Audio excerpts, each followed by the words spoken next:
Ito ang madalas kong ino-order na flavored chicken wings kapag kumakain kami sa labas. At kung hindi ako nagkakamali, parang more or less 300 pesos yata yung in-order namin, pero 6 pieces lang yung chicken wings. Kaya naman para mas makatipid at maraming makakakain, magluto na lang tayo. Meron ako ditong 2 kilos ng chicken wings at tinati ko lang to sa dalawa. Titimplahan lang natin to ng patis, black pepper, seasoning at haluin muna natin to para mag-combine lahat ng pampalasang nilagay natin. Narinade ko lang to ng 30 minutes at after 30 minutes ay coat naman natin to sa harina. Gumamit lang ako dito ng container na may takip para makot natin na maayos itong mga chicken natin. Takpan lang natin to na mabuti para ma-shake natin na maayos. At tingnan nyo naman mga Marcia kung gaano kaganda yung pagka-coat ng chicken. Kapag na-coat na yung mga chicken, mag-start na rin po tayo magprito, pero make sure na mainit po talaga yung mantika bago natin nilagay yung mga to. Ang kagandahan talaga sa chicken wings, mabilis lang maluto at kapag golden brown na, pwede na natin tong tanggalin sa kawali. At tingnan nyo naman mga Marcia kung gaano kaganda yung pagka-fry ng chicken wings natin. Pagkatapos ko ma-fry lahat ng chicken, ngayon naman ay gagawin na natin yung napakasarap na sauce. Sa paggawa naman ng sauce natin, gagamit tayo dito ng 3 pirasong itlog na maalat. Gumamit lang pala ako ng manual food processor para mabilis itong maduro. Isa-set aside muna natin to at ngayon naman ay mag-start na tayo maggisa ng bawang. At nung medyo half cook na yung bawang, naglagay na rin ako ng butter. Kapag medyo melted na yung butter, pwede na nating ilagay itong itlog na maalat. Lutuin lang natin to ng konti para naman medyo mawala yung lansa niya. At kapag ganito na yung itsura, pwede na tayong maglagay ng konting gatas. Maglalagay din ako ng isang pack ng all-purpose cream at black pepper. At sa mga punto na yan mga Marce, hininaan ko muna yung apoy para naman hindi magbuo-buo yung all-purpose cream na nilagay natin. Maglalagay din ako ng konting asin at kapag kumukulo na to, pwede na nating ilagay itong kangkong natin. Yung dahon lang pala ng kangkong yung nilagay ko dito, pero wag nyong itatapon yung stem mga Marce dahil pwede pa nating yung i-adobo. Naglagay din pala ako ng sili pero optional lang naman yon. At kapag half cook na itong kangkong natin mga Marce, pwede na nating ilagay itong chicken. At kung wala naman kayong kangkong, pwede rin kayong gumamit ng spinach. Haluin lang natin to ng dahan-dahan hanggang makot lahat ng chicken na nilagay natin. And finally, ready na po itong creamy salted egg chicken wings natin. Kain po tayo mga Marce.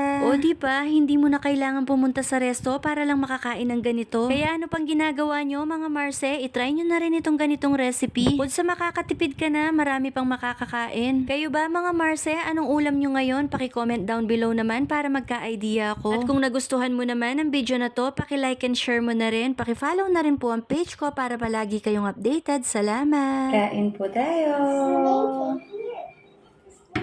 At gumawa din ako ng adobong kangkong.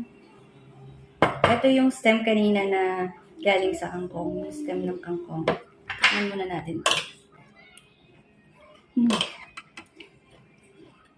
Sarap din na. Tikman na natin. I hold it.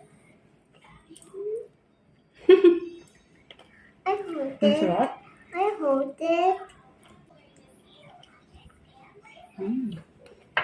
Oh.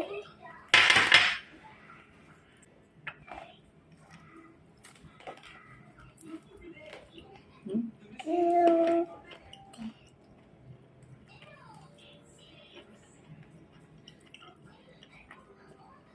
Sarap.